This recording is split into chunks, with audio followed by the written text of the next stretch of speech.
اب ہمارے ہاں عام طور پر سمجھا جاتا ہے کہ جوا صرف یہ ہے کہ کچھ لوگ تاش کے پتے لے کر بیٹھے ہوں اور اس پر ایک دوسرے سے بازی جیتنے پر جو پیسے لگائے جائیں، کوئی ایک جیت جائے تو وہ جوا۔ در حقیقت جوئے کی اصل تعریف کیا ہے؟ جوا ہر اس چیز پر منطبق ہوتا ہے جس میں لوگ مال لگائیں، شمولیت اختیار کریں، ہر کوئی اپنا حصہ ڈالے اور آخر میں جو پیسہ اکٹھا ہو وہ کسی بازی کی وجہ سے یا کسی قرآن اندازی کی وجہ سے ان تمام شمولیت اختیار کرنے والوں میں سے کسی ایک کو دے دیا جائے۔ اگر کسی بھی چیز میں بہت سے لوگ پیسہ لگا رہے ہیں اور وہ سارا پیسہ یا اس پیسے سے حاصل ہونے والا منافع صرف اور صرف چند لوگوں کو مل رہا ہے اور باقی اس سے محروم ہو رہے ہیں تو یہ جوا۔ اب ہمارے ہاں معاشرے میں اس کی کیا کیا مثالیں موجود ہیں؟ معروف مثال تو جو بیان کی کہ جو لوگ تاش پر جوا کھیلتے ہیں، ہم سب اس کو جوا سمجھتے ہیں۔ جوئے کی ایک بہت بڑی قسم یہ لاٹری ہے۔ لاٹری کا ٹکٹ خریدنا، اس کے لیے پیسے بھرے جاتے ہیں، چاہے وہ 10 روپے کا ہو، 50 کا ہو، 100 کا ہو، 1 روپے کا ہو۔ لوگ وہ لاٹری کا ٹکٹ خریدتے ہیں۔ اس کے بعد لاٹری کی انتظامیہ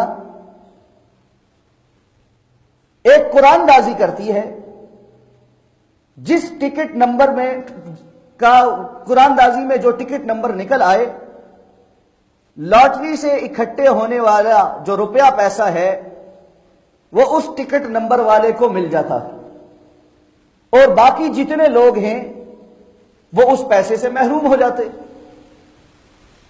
عام طور سے چونکہ لاٹری کا جو ٹکٹ ہوتا ہے وہ بڑا سستا ہوتا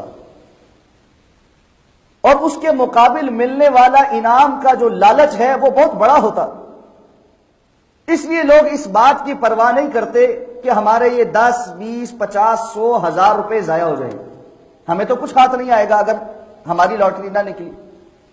وہ اس بات پر راضی ہوتے ہیں کہ ٹھیک ہے اگر ضائع بھی ہو گیا کوئی بات نہیں، لیکن اگر نکل آیا تو 1,00,000 2,00,000 10 لاکھ 1 کروڑ جتنے بھی کی لاٹری ہے یہ ہمیں مل جائے۔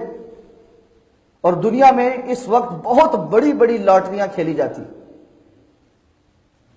پاکستان کے قانون کے مطابق لاٹری جوا اور لاٹری نہیں کھیلی جا سکتی، لیکن اس پر مستزاد ایک مذاق یہ ہے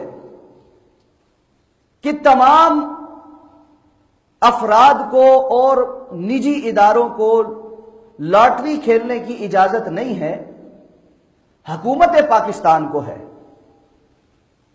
اور وہ کس صورت میں ہے؟ وہ پرائز بانڈ کی صورت میں ہے۔ پرائز بانڈ کیا ہے؟ اس کے اندر بہت سی قباحتیں پائی جاتی ہیں، صرف جوا ہی نہیں اور بھی۔ اب پرائز بانڈ کے حوالے سے پھر لوگ کہیں گے نہیں اس میں ہمارا جاتا تو کچھ نہیں، ضائع تو کچھ نہیں ہوتا، جو پیسے جتنے پیسوں کا آپ کے پاس بانڈ ہوتا ہے وہ کیش کی طرح ہے، جب بھی آپ چاہیں اتنے پیسے واپس لے لیں، قرآن اندازی کے بعد بھی آپ کو وہ پیسے واپس مل جاتے۔ اس میں جوا کیسے ہے؟ جب آپ پرائز بانڈ خریدتے ہیں وہ سارا پیسہ اکٹھا ہو کر حکومت پاکستان سودی کاروبار میں لگاتی ہے، سود پر دیتی، بینکوں کو دیتی، بینک اس پر حکومت کو سود ادا کرتا ہے۔ یہ قومی بچت کے جتنے اسکیمیں ہیں، جتنے پرائز بانڈ ہیں، یہ سارے اسی طرح۔ اس پر جو سود حکومت کو ملتا ہے یہ اس پرائز بانڈ کے لکی ڈرا کا انعام ہوتا ہے۔ پرائز بانڈ والے جتنے لوگ ہیں وہ سارے اس میں شامل ہوئے، لیکن اس سے جو فائدہ حاصل ہوا وہ قرآن دازی کر کے صرف کسی ایک کو مل گیا۔ پہلی قباحت تو یہ ہے کہ وہ سود ہے، اس لیے حرام ہے۔ اگر کوئی یہ کہے کہ سود کا پیسہ نہ ہو، کسی جائز کاروبار میں لگا کر منافع کمایا گیا ہو، تب بھی اسلامی اصول یہ ہے کہ جو منافع کمایا گیا ہے وہ تمام شراکت کرنے والوں میں ان کی شراکت کی نسبت سے تقسیم کیا جائے۔